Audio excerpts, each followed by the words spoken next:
Okay guys, really quick. If you have the Bucky Cat body, or Black Panther, Hawkeye, you know what to expect, limb-wise, neck-wise. But I wanted to point out the new torso here. You have a little ab crunch. It's not bad. It's not great, but it's not bad. But arching back, not so good because of this sculpted V-shaped piece right here. You're not going to get much back. That, along with the head has grayed down, but because of the helmet here, he doesn't look up very well. So, flying poses, he can't look up. So, not terrible, but I mean, it's not a deal breaker. The only other difference is no shin swivel, which I can see because of, you know, it would break this armor piece. So, but that's about it.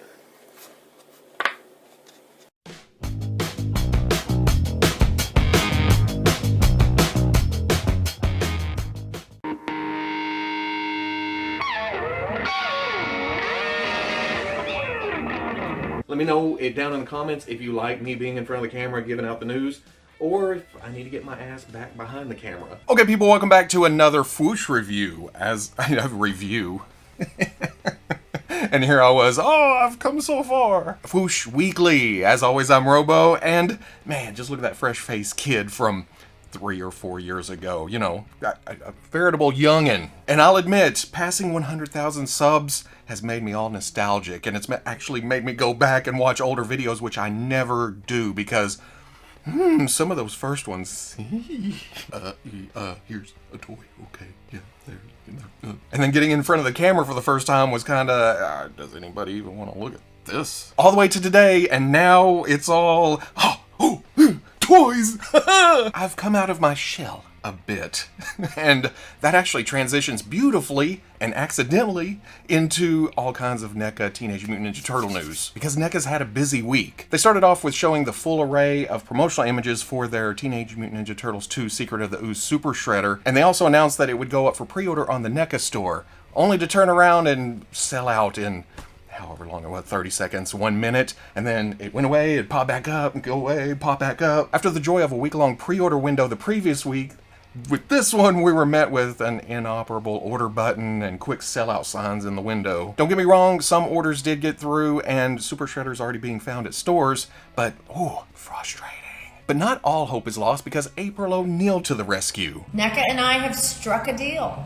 They are going to be making the one and only April O'Neil from the 1990 Teenage Mutant Ninja Turtle movie action figure. Before we sealed the deal, I needed a couple of things.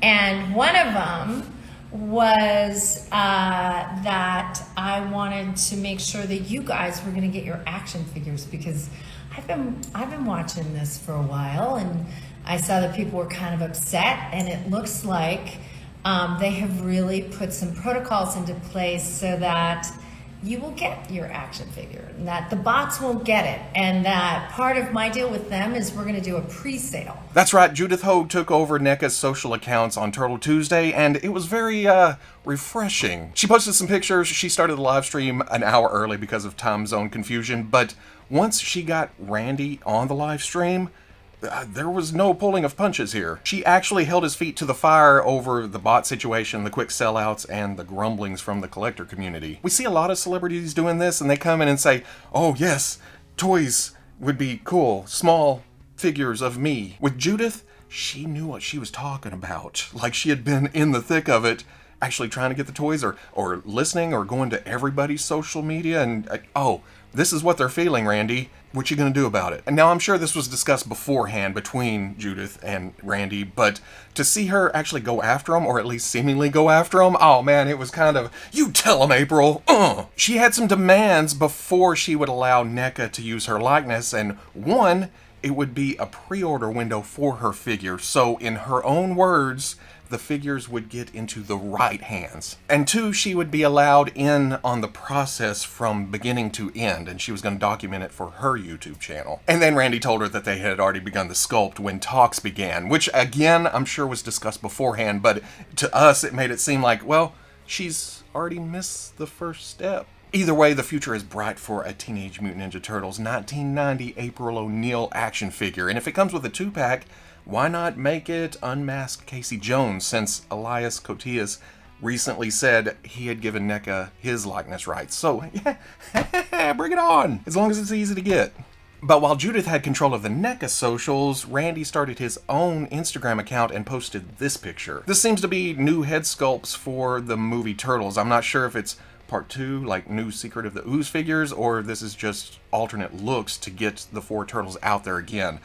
Because every time they release, people miss them some, it's either hard to get or it's an exclusive or something. So it seems to be evergreen with the 4 brothers. That's not all though. It was also announced that there would be a week-long pre-order window for the cartoon version of Metalhead and then the Casey Jones replica mask. That starts today, Friday the 14th. So after the nightmare of the pre-orders that happened with Metalhead and then trying to find him in store, if you missed out on all that, there's going to be a second chance. Could the same happen to Super Shredder in the near future?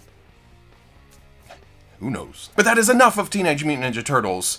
Somewhere in the past couple of weeks, Sentinel came in and snuck a new Iron Man line in. Or I've just been sleeping on Iron Man releases because, we've gotten a lot of Iron Mans. I've got too many to count at this point, so I just kind of stopped paying attention. But you stick other Marvel characters into Iron Man armors or armors of some kind, and I'll glance, I'll take a look. I'll do the old SH Figuarts alternate face look. The biggie to me though, while Sentinel has always run their Iron Man armors a bit large, for, 1/12 scale, these are announced to be between 6 and 6.5 inches tall. Different heroes in armor seems to be a trend lately, but it also may be a way to get around a license that only has Iron Man for a company, Hey, Sentinel can only make Iron Mans. Why don't we stick everybody in an Iron Man armor? And if they want to take Wolverine and Captain America and Iron Spider, which isn't that far of a reach, but put them in 6-inch scale, I'm interested. But to do it with Deadpool, you've got an automatic sell with Uncle Robo. And while these are neat and interesting, it's the actual solicitation for the Fighting Armor Iron Man that hits home the point that, these are nice. The body is a mix of plastic and die-cast to give it some heft, but it's the dark red and the champagne gold that really catches my eye. So pretty. In a few of these shots, it looks like the eyes and the chest and the various blue spots light up, but it doesn't list an LED function anywhere. It only goes as far as calling it translucent blue plastic.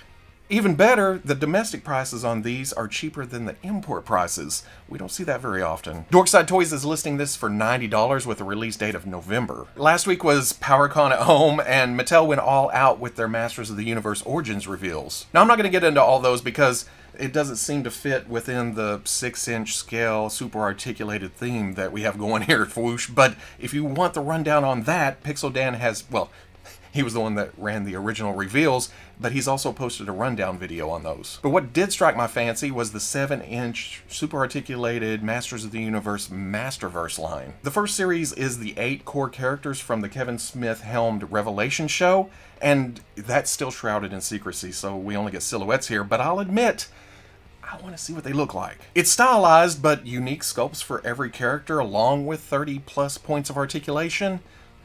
I'm glancing. We have a wait ahead of us. These are set to debut in the summer of 2021, but interesting, Sticking with the fantasy barbarian theme, the Mezco 1/12 Collective Death Dealer went up for pre-order today. And Mezco, baby, I love ya, especially when you do these around the bend characters in real life clothing that just plays to your strengths.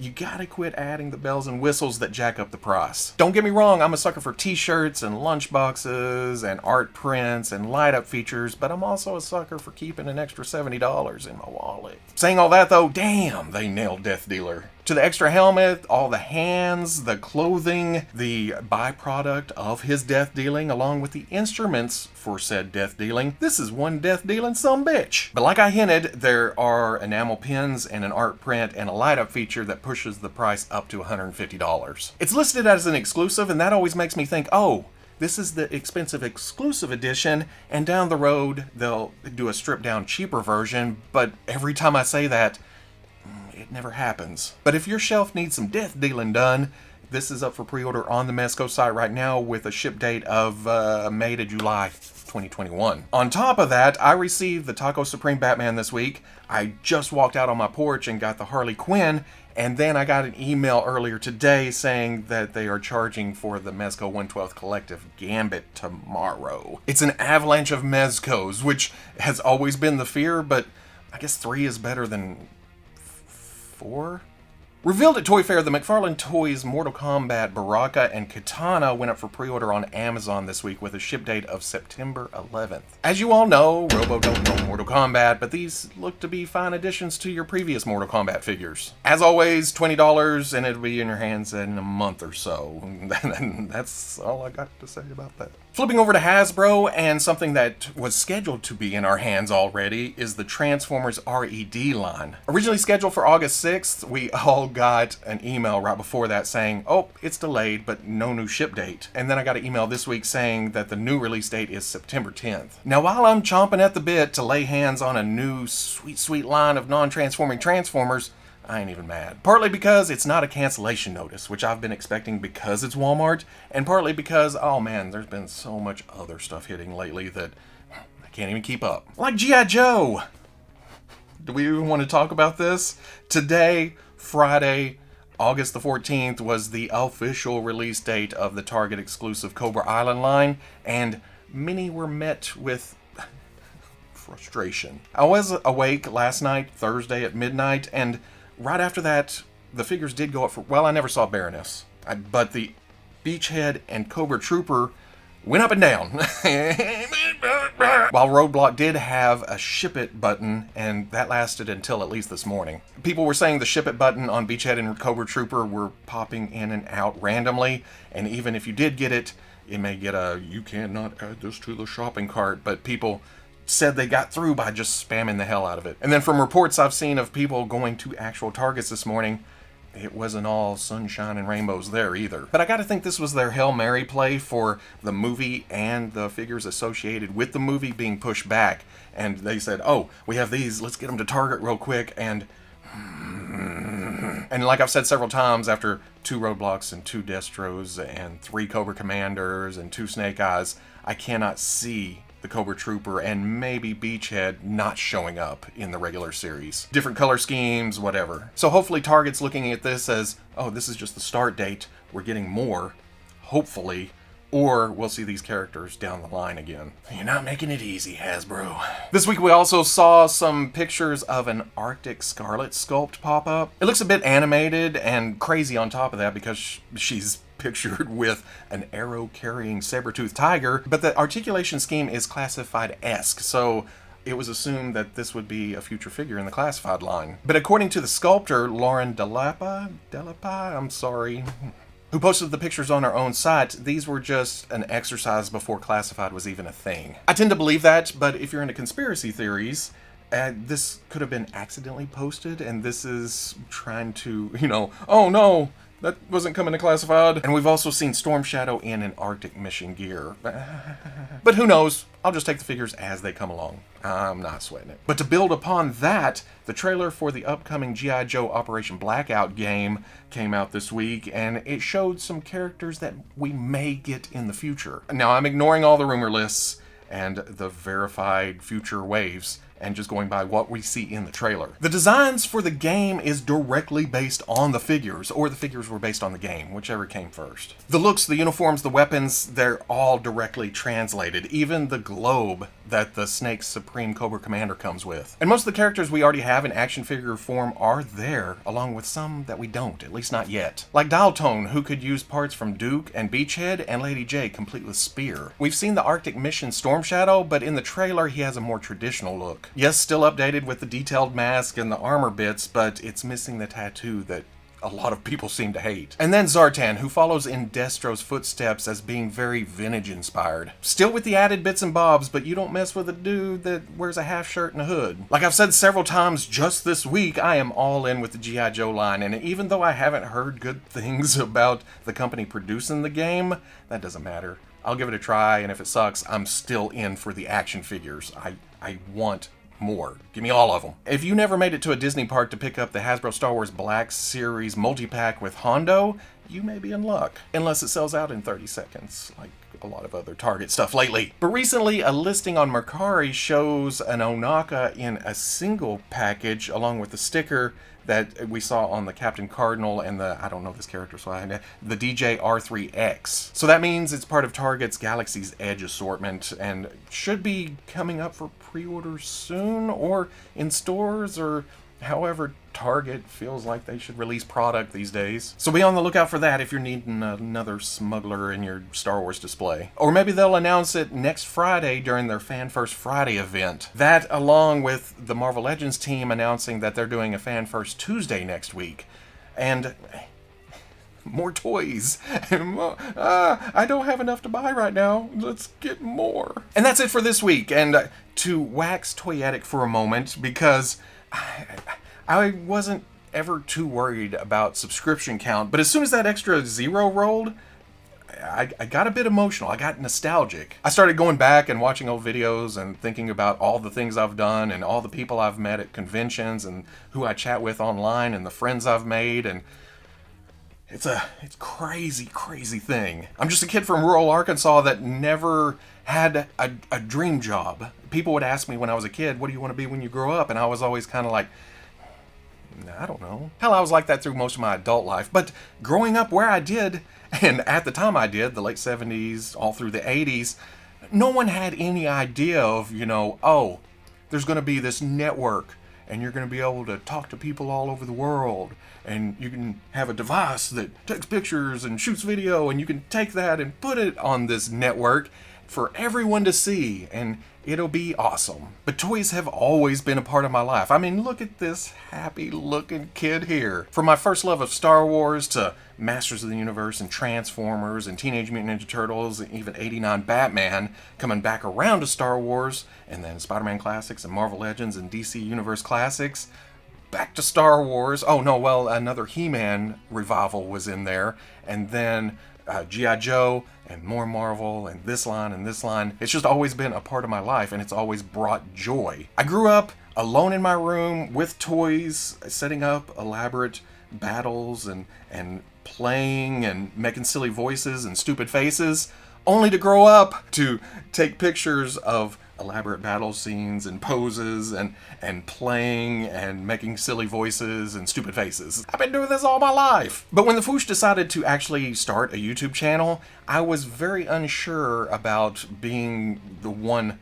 behind the camera or doing the videos because I was... Who wants to listen to this accent? Or I don't know every little bit of everything. But as soon as I got in front of the camera and became comfortable with it and thought, you know what? Just be me.